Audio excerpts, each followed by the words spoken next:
Welcome to Mixed Needs Mama podcast, where we talk about parenting mixed needs families and building a family culture that honors God and every member of our family. We're so glad you've joined us today, and I'm your host, a mixed needs mama myself, Terry Hellard Brown, and I help Christian parents in mixed needs homes move from survival mode to sustainable peace. I'm so glad to talk with you today, and we're going to talk today about the frazzled parent. Are you a frazzled parent? I just call it frazzled. It's where we are reactive. We're caught off guard and we're surprised by whatever triggers our child. We're surprised by the outburst or the meltdown or the shutdown. So we're reactive because we aren't prepared. For the frazzled parent, I know you're exhausted, you're tired, you're frustrated. You want to just go take a nap when you know you've got to keep parenting and doing what you are supposed to do. And so how can we give you something that will help you settle down the situation at home and be able to have victory over these caught off guard moments? So instead of being reactive, first of all, we have to acknowledge that is not a character flaw. It's just a sign that the current system you're using isn't matching your family. It's not meeting the needs of your kids, and it's not preparing you for what you need to do. One thing you have to stop and do is strategize. Find a strategy that will work instead of trying to fix behavior or ignoring triggers. So you want to open your eyes and try to figure out what is triggering your child and causing these outbursts, causing the meltdown. The outburst could be from your neurotypical child. It doesn't always have to be a neurodivergent situation. So what is it that's triggering that outburst that you are then reacting to? So that's where we want to start. We want to take a step back before we get to the situation where we react. What is bringing on that situation?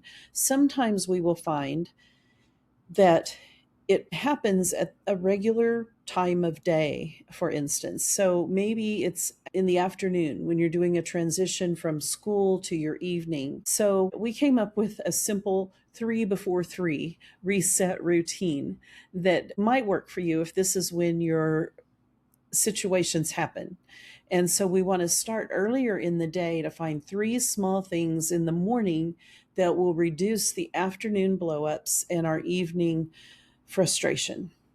And so how do we identify those top 3 recurring flashpoints and create a response plan to that in advance instead of reacting? And things will start to improve over time. So let's look at some examples of what I'm talking about. Let's say, first of all, in the morning, you're feeding the kids or getting dressed, whatever, and just take a scan. Look at your living room, look at the general living areas, and see if there's anything that might be a trigger or is a trigger for your kids. Maybe one of your neurodivergent kids has gotten your neurotypical daughter's outfit or shirt or favorite sweater, and it is now lying in the living room instead of in her room, and that's going to blow up. Or maybe you see in the laundry, you've got that itchy shirt that you still haven't gotten rid of that bothers your child. And every time they see that, they get upset at the thought of having to wear it. Or let's see, something might make a loud noise that your child just can't handle. Anything like that you can think of. You're not cleaning, you're not, rearranging the house. You're just looking for those little things that trigger your children and trigger problems. And so think of it as neutralizing landmines. So you're just looking for any of those. Then think of your highest needs child, the one who is the attention seeker. And again, this could be your neurotypical child as well, who just needs more attention. So before 10 a.m., you're going to do a little connection with that child, just a 5-minute time with that child, letting them lead the activity, and you're giving them your undivided attention. And if you need to talk to your other children about this ahead of time to let them know this is what you're doing, so they will give you that room to do that, then do that. Because what happens when you give that child who really needs your attention, that focused 5 minute attention, it can change the whole day. It can change everything.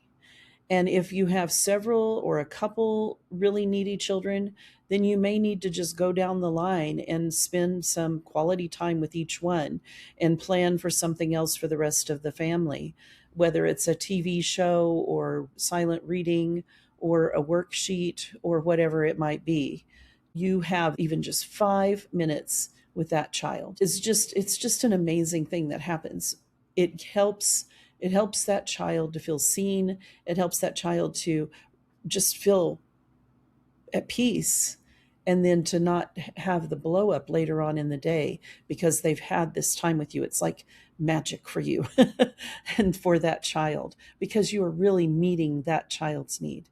And then the other third one is name the hard part of the day. When is your hard, difficult, challenging time?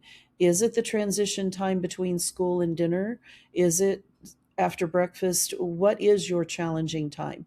Maybe it isn't the 3 before 3. Maybe it's 3 before 10 or whatever. But find that, name it, look at it. And the best thing about that, even if you didn't do anything else, when you look at it and you acknowledge that, then it's not surprising you. So you're not reactive to it. You can plan how you want to react, plan how you want to respond in the situation.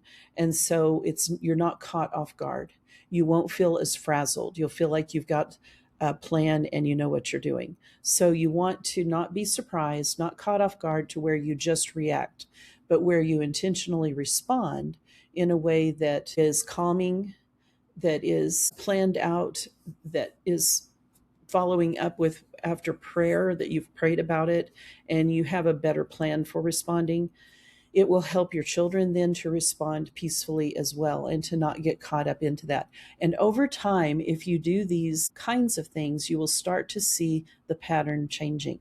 But you've got to recognize what is triggering it and when it's happening, and find ways that you can respond rather than react.